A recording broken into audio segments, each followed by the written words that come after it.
इस कार्यक्रम के प्रायोजक हैं AK 401 सुरक्षा धान बीज लगाइए, BPH और ब्लास्ट से सुरक्षा पाइए। Shiats, educating generations. अन्नदाता, अन्नदाता, अन्नदाता, नीत तुम्हारा अन्नदाता, पग पग पर है संग तुम्हारे अन्नदाता, लहू किसानों का बन के पसीना सींचता है धरती का सीना, मेहनत का तेरी हक दिलवाने, नई तकनीक नई खोज बताने, पशुधन को गुणवान बनाना, पौध सुरक्षा को सिखलाना, खेती के सब गुर समझाने, भारत का सरताज बनाने, आठों पहर है संग तुम्हारे अन्नदाता, अन्नदाता। नमस्कार, मैं सिरांधा आप सभी दर्शकों का अन्नदाता कार्यक्रम में स्वागत करती हूं। हर रोज की तरह कार्यक्रम में हम लेकर आते हैं खेती बाड़ी से जुड़ी हुई बहुत सी लाभकारी जानकारियां। तो चलिए सबसे पहले देखते हैं क्या है विशेष आपके लिए आज के कार्यक्रम में।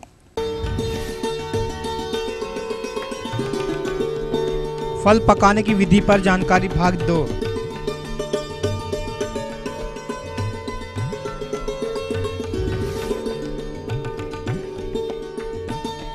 मेंथा की कटाई पूर्व एवं पश्चात प्रबंधन कार्य।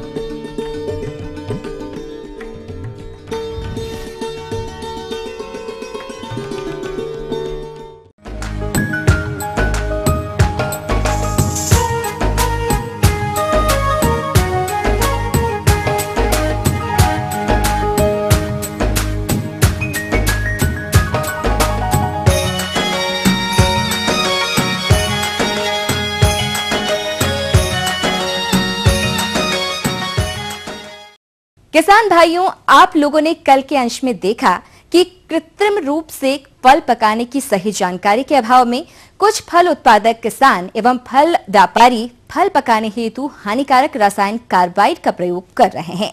परिणाम स्वरूप इस प्रकार के पके फलों को खाने से व्यक्ति के स्वास्थ्य पर विपरीत प्रभाव पड़ रहा है। तो अब बात आती है कि क्या कोई कृत्रिम फल पकाने की सही तकनीक नहीं है जो कि सबके लिए सुरक्षित और लाभकारी हो। तो किसान भाइयों, कृत्रिम फल पकाने की सही एवं उन्नत विधियां बहुत सी हैं जिसे आपको अपनाने की जरूरत है। तो आइए जानकारी के लिए देखिए इस विशेष अंक को।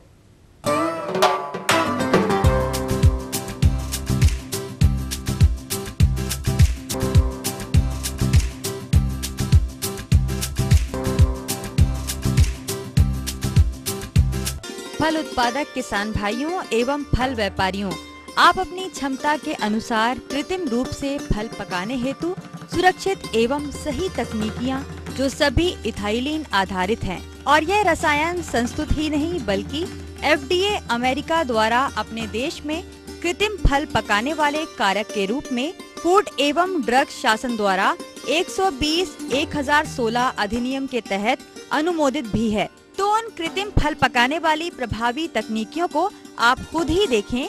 इथरेल में डुबोकर फलों को पकाना।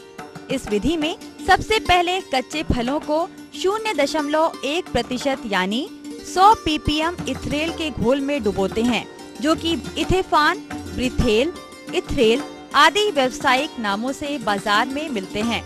अतः इस घोल में 5 मिनट डुबोने के उपरांत फलों को पोंछकर अखबार पर फैलाकर महीन कपड़े से ढक देते हैं और इस प्रक्रिया में फल 48 घंटे में समान रूप से पक जाते हैं। इसके अतिरिक्त कृत्रिम फल पकाने की अन्य विधि, जिसमें बड़े बर्तन में 10 मिलीलीटर इथरेल के साथ 2 ग्राम सोडियम हाइड्रोक्साइड एवं क्रिस्टल इथर के साथ 5 लीटर पानी में डालते हैं एवं इस तैयार घोल को बिना पके फलों के साथ रखकर कमरे को पूरी तरह ढक देते हैं, जिससे कि कमरे के अंदर हवा प्रवेश न कर पाए। अतः इस विधि से लगभग 2 टन फल पक जाते हैं। इसके अलावा एक विधि में फलों को पकाने हेतु हवा बंद कमरे में इथाइलिन कनस्टर या केन का प्रयोग करते हैं, जो कि बाजार में बहुत कम लागत के प्रेशराइज प्लास्टिक या टीन के इथाइलिन के डिब्बे बाजार में अलग अलग ब्रांडों एवं नामों के साथ विभिन्न आकार एवं मात्रा वाले मिलते हैं। इस विधि में बिना पके फलों को हवाबंद कमरे या कम लागत वाली पाली चैम्बर में कैरेट या ट्रे में क्रमबद्ध रख देते हैं।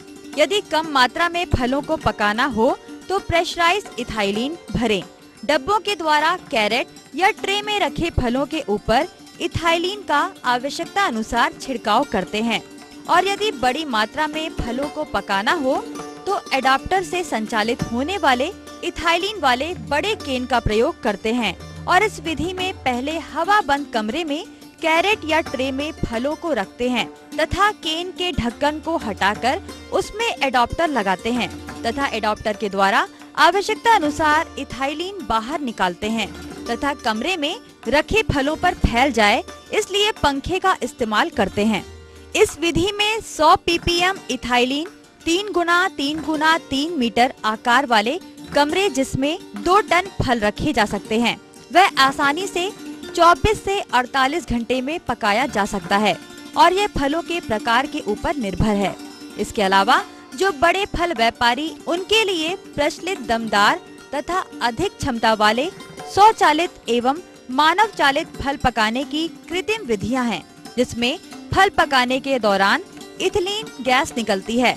इन विधियों में पूरी फल पकाने की प्रक्रिया के दौरान निरीक्षण तथा नियम का पालन करना पड़ता है, क्योंकि इसमें कार्बन डाइऑक्साइड गैस से सचेत रहने की जरूरत होती है। वह विधियां निम्न हैं। मानव चालित निश्चित मात्रा वाले इथाइलिन केन जो कि बाजार में अलग अलग आकार व मात्रा वाले जो कि 2 से लेकर 20 टन क्षमता वाले शीत गृह हेतु उपयोग में लाकर फलों को पका सकते हैं। दूसरी मानव चालित विधि जिसमें इथेनॉल कंटेनर के आधार पर जनरेटर के द्वारा इथिलीन उत्पन्न कर फलों को पकाते हैं। मानव चालित इथिलीन गैस सिलेंडर विधि। इस विधि के तहत 2 से लेकर 250 टन क्षमता वाले शीत गृह में बिना पके फलों पर इथिलीन गैस प्रवाह कर फलों को पकाते हैं। इसमें एक इथिलीन गैस सिलेंडर से 15 टन वाले शीत गृह में 10 चक्र फल पका सकते हैं। मानव नियंत्रक गैस प्रवाह विधि। इस विधि में इथिलीन का स्तर एवं कमरे का तापक्रम नियंत्रण हेतु समय समय पर प्रबंधन तथा निरीक्षण की जरूरत रहती है और रेगुलेटर द्वारा इथिलीन गैस का कमरे में प्रवाह किया जाता है। पूर्ण रूपेण स्वचालित कृत्रिम फल पकाने की विधि। इस विधि में पूरे फल पकाने की प्रक्रिया के दौरान कोई क्रिया एवं कार्य करने की जरूरत नहीं होती है। केवल इथिलीन स्तर जो कि 100 ppm रहना चाहिए तथा कार्बन डाइऑक्साइड जिसका स्तर 1% से कम होना चाहिए, उस कार्य हेतु देखरेख की जरूरत होती है। अतः आप लोगों ने इथिलीन गैस सिलेंडर तथा इथेनॉल जनरेटर विधि द्वारा कृत्रिम रूप से फल पकाने वाली विधियों को देखा। यदि दोनों की तुलना की जाए तो इथेनॉल सिलेंडर सभी जगह आसानी एवं सुगमता से मिल जाता है तथा इसका प्रयोग भी बड़ी आसानी से कर सकते हैं, जबकि इसकी तुलना में इथेनॉल जनरेटर अनियमित अविश्वसनीय वितरण प्रणाली तथा जनरेटर का खराब होना, इसके स्पेयर पार्ट का लोकल बाजार में न मिलने जैसी समस्याएं देखने को मिलती हैं एवं इथेनॉल जनरेटर महंगे होते हैं जो बाजार में 40,000 से लेकर 1,20,000 रुपए तक मिलते हैं। इसलिए हम आपको सलाह देना चाहेंगे कि इथिलीन सिलेंडर का प्रयोग आपके लिए ज्यादा सुविधाजनक एवं लाभकारी होगा। यदि आप कभी भी कृत्रिम रूप से किसी भी विधि से फल पकाने जा रहे हैं तो उसका प्री कूलिंग 15 से 20 सेंटीग्रेड तापमान पर करना जरूरी होता है।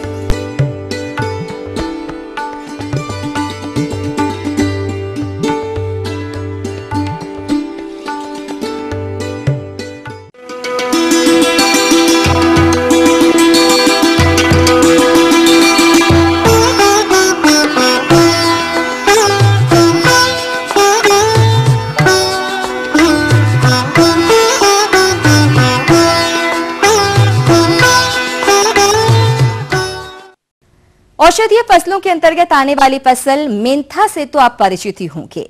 यदि आपने भी मेंथा की रोपाई की है तो आपकी फसल कटाई योग्य तैयार है। तो आपको कटाई के समय और पश्चात बरती जाने वाली सावधानियों पर ध्यान देना होगा, तभी आपको फसल से तेल की उचित मात्रा प्राप्त होगी और आपकी आय में इजाफा होगा। अतः मेंथा फसल की कटाई के समय और पश्चात कौन सी तकनीकी बिंदुओं पर आप अमल करेंगे, इसी विषय पर विस्तृत जानकारी के लिए लेते हैं एक विषय विशेषज्ञ से राय।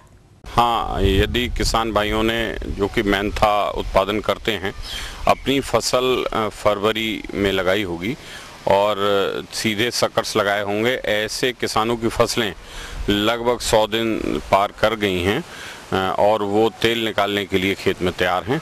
किसान भाइयों को चाहिए कि अच्छी तरह से आसवन विधि का इस्तेमाल करने के लिए उन्हें अपने खेत में ये देख लें कि पूरी तरह से हमारी मेंथा की फसल पक गई है या नहीं। इसके लिए देखें कि जो निचले सतह की पत्तियां होती हैं वो थोड़ी पीली पड़ जाती हैं और पीलापन भी एक मैच्योरिटी वाला पीलापन होता है, न कि किसी कीड़े, बीमारी या तत्व की कमी का पीलापन या नमी की कमी का पीलापन। मैच्योरिटी का पीलापन इसलिए कि कुछ पत्तियां ज़्यादातर हरी होती हैं ऊपर से और हल्की हल्की मैच्योरिटी लेकर वो नीचे की तरफ से झड़ने भी लगती हैं, मैं डंठल के टूट जाती हैं, ज़मीन पर आ जाती हैं जहाँ ज़्यादा वनस्पति होती है। तो ऐसी यदि स्थिति है तो किसान भाइयों को जिस दिन वो अपनी फसल को काटना चाहते हैं उससे 2-4-6 दिन पहले सिंचाई बंद कर देनी चाहिए और फिर उसको जो है उसकी कटाई करनी चाहिए और कटाई करने के बाद थोड़ी सी हवा लगने के बाद फिर सीधे ले जाकर आसवन इकाइयाँ जो मेंथा के प्लांट हैं उनमें ले जाकर किसान भाई तेल निकलवा सकते हैं। यही उचित इसका तरीका है।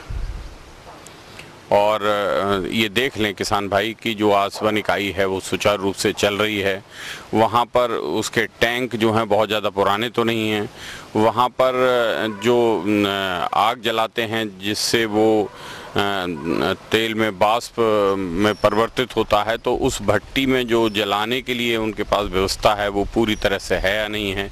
अचानक दुर्घटना होने के लिए वहाँ पर जैसे आग बुझाने वाले यंत्र हैं, रेत की व्यवस्था है, साफ पानी की व्यवस्था है और जो पात्र किसान भाइयों के तेल निकालने के बाद तेल को जिसमें रखा जाता है वो भी साफ सुथरे और अच्छे हैं या नहीं, ये भी देख लें। साथ ही साथ ये देखें कि किसान भाई जब तेल निकलवाते हैं तो थोड़ा तेल निकलने के बाद उसकी ग्रेविटी वगैरह भी चेक कर लें। कहीं ऐसा तो नहीं कि ख़राब क्वालिटी का तेल उस मशीन द्वारा, उस प्लांट द्वारा निकल रहा है। ऐसे में वो अपने प्लांट को बदल सकते हैं और बिना चेक किए यदि आपने सीधे सीधे पूरा का पूरा तेल निकलवा लिया और उसमें कुछ मात्रा पानी की आ गई, वाष्प की आ गई, तो ऐसे में उसकी ग्रेविटी कम हो जाती है, उसकी गुणवत्ता ख़राब हो जाती है।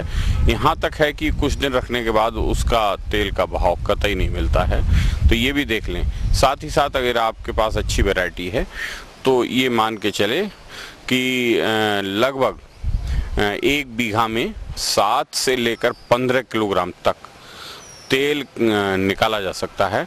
ये अच्छी फसल की जो है पहचान है। इस तरह से किसान भाई यदि प्रारंभ से अपने मेंथा की फसल की निगरानी रखेंगे और ठीक ढंग से पकने पर अपना तेल निकलवाएंगे तो निश्चित रूप से किसान भाइयों को अच्छा मुनाफा होगा। ये थी कुछ उपयोगी जानकारियां। अब लेते हैं एक छोटा सा ब्रेक, जल्द लौटेंगे और कार्यक्रम में आगे है महत्वपूर्ण जानकारियां। बने रहिए हमारे साथ। दुधारू पशुओं के नवजातों की देखरेख प्रबंधन।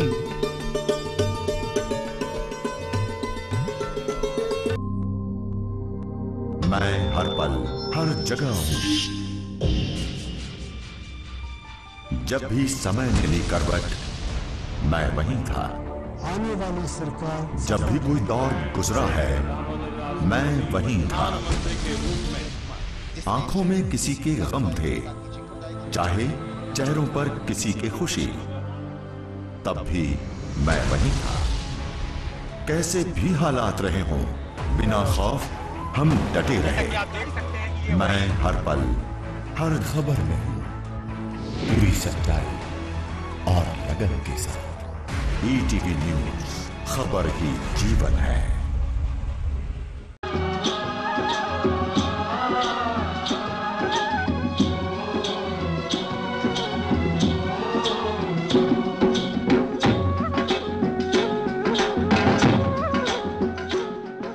ब्रेक के बाद एक बार फिर से आप सभी दर्शकों का अन्नदाता कार्यक्रम में स्वागत है। बढ़ते हैं अगली प्रस्तुति की ओर।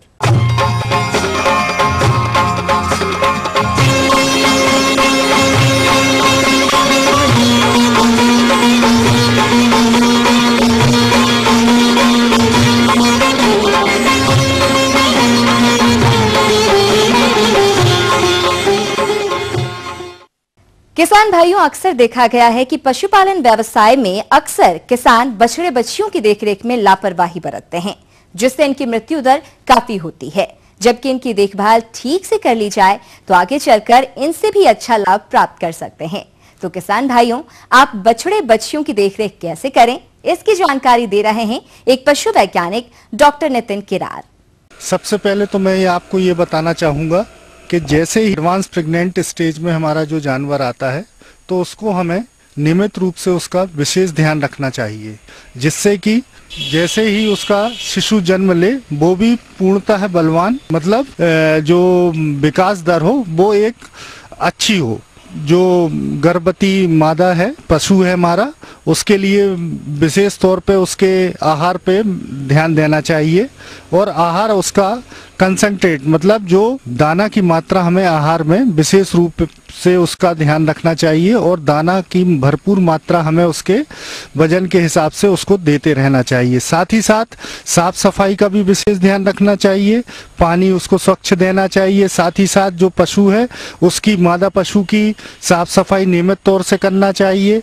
पशु के भार का 1/10% सामान्यतः दिया जाता है, लेकिन चूंकि प्रजनन की अवस्था में है पशु, इसलिए इस मात्रा को 1/20% तक हम बढ़ा सकते हैं। पशु में आहार के साथ साथ कैल्शियम चूंकि नवजात शिशु की हड्डियों के लिए, उसके संरचना के लिए बहुत ही अति आवश्यक होता है, इसलिए उसमें आहार के साथ साथ उसमें कैल्शियम और अन्य विटामिन, खनिज भी, लवण साथ ही साथ उसके आहार में हमें देते रहना चाहिए। मित्रों, इसके साथ ही साथ जब एडवांस प्रेग्नेंट स्टेज में जानवर आता है तो उसको सबसे पहले तो हमें अन्य जानवरों से अलग रखना चाहिए, जिससे कि उसकी पूरी देखभाल होती रहे। हमारा मादा पशु शिशु जनने के लिए तैयार होता है तो एक उसके लिए उसके पास एक अटेंडेंट होना चाहिए, एक ग्वाला होना चाहिए जो कि पर्याप्त उस पर निगरानी रखे। साथ ही साथ यदि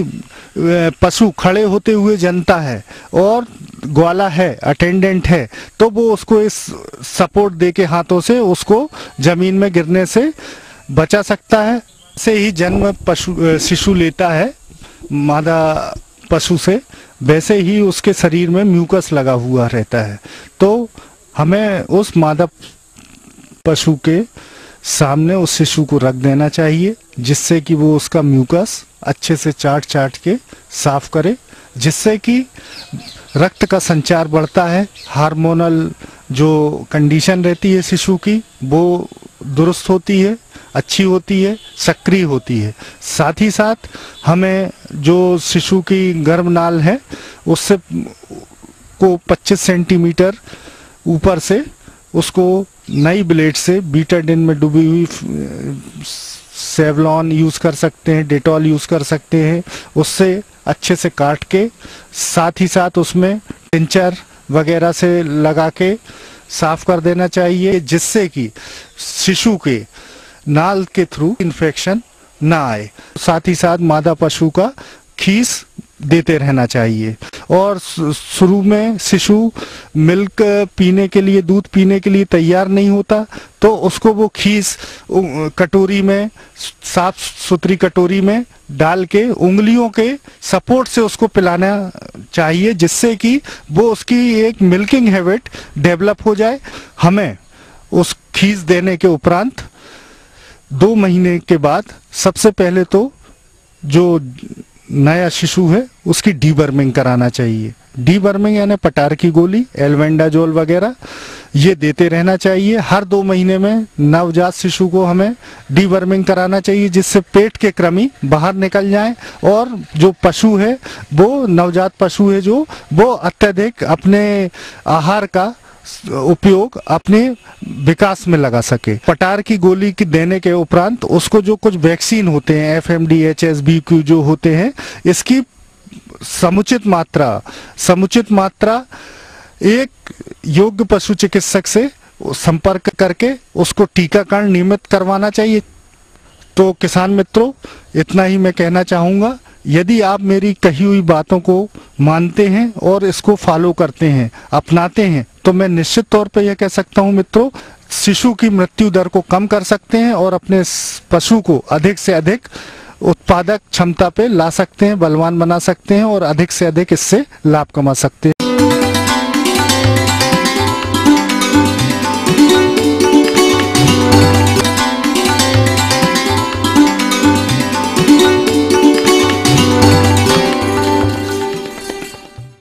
अन्नदाता हेल्पलाइन निशुल्क फोन संपर्क सेवा के माध्यम से आपके द्वारा पूछे गए प्रश्नों में से एक या दो महत्वपूर्ण प्रश्नों को हम अपने कार्यक्रम में शामिल करते हैं। इसी के तहत आज का चयनित प्रश्न और उसका जवाब इस प्रकार है। जिला पटना के कृषक सुरेश सिंह जी, आप अन्नदाता निशुल्क फोन संपर्क सेवा के माध्यम से क्षारीय मृदा के सुधार के बारे में जानकारी चाहते हैं। तो सुरेश जी, आपकी जानकारी हेतु देखिए कार्यक्रम का यह अंश।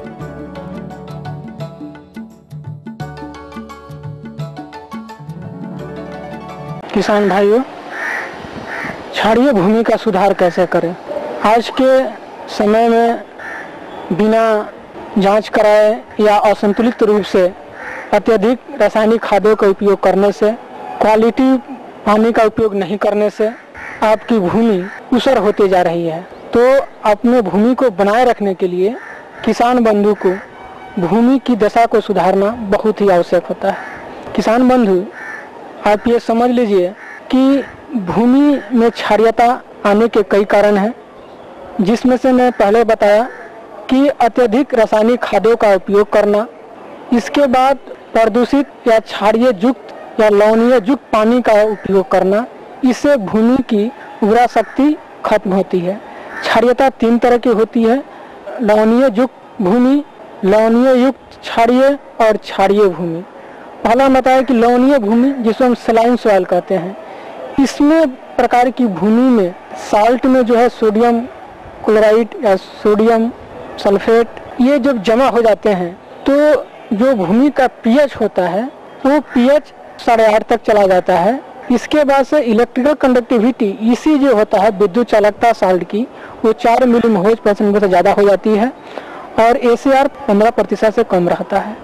तो किसान बंधु, इस तरह की भूमि को सुधार करने के लिए सबसे पहले उसकी जांच कराएं। जांच कराने के बाद से कितनी उसमें साल्ट है इसकी जानकारी मिल जाती है।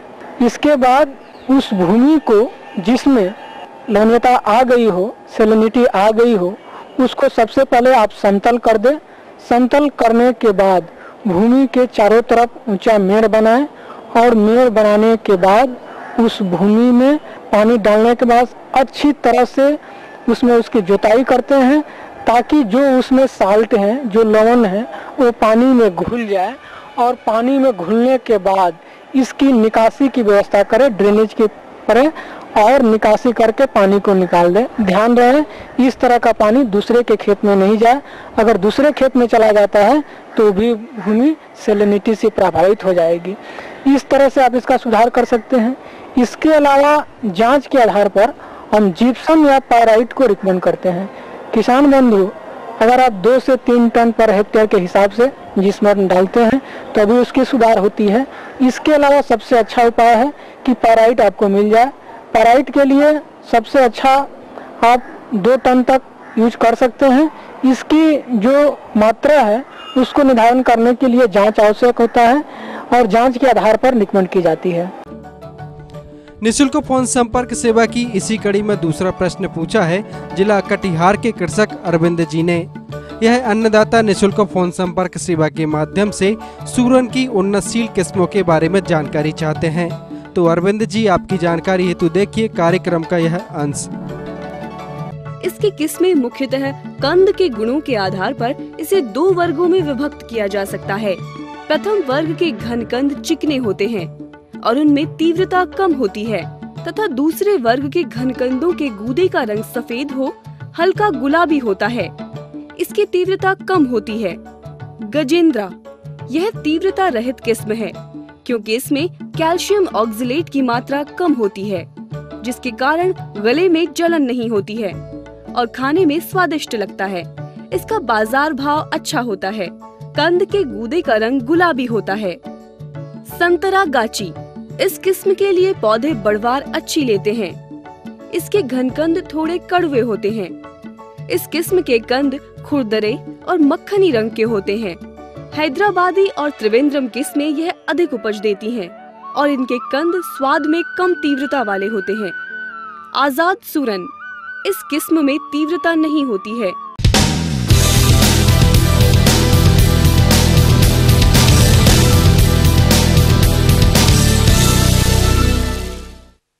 राज्य की विभिन्न मंडियों में कृषि उत्पादों के चढ़ते उतरते बाजार भाव की संक्षिप्त जानकारी इस प्रकार है।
अब आइए देखते हैं कल दिखाए जाने वाले कार्यक्रम की मुख्य झलकियां।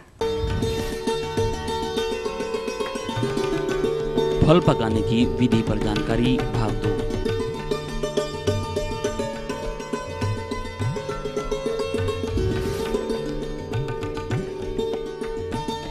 मेंथा की कटाई पूर्व एवं पश्चात के प्रबंधन कार्य।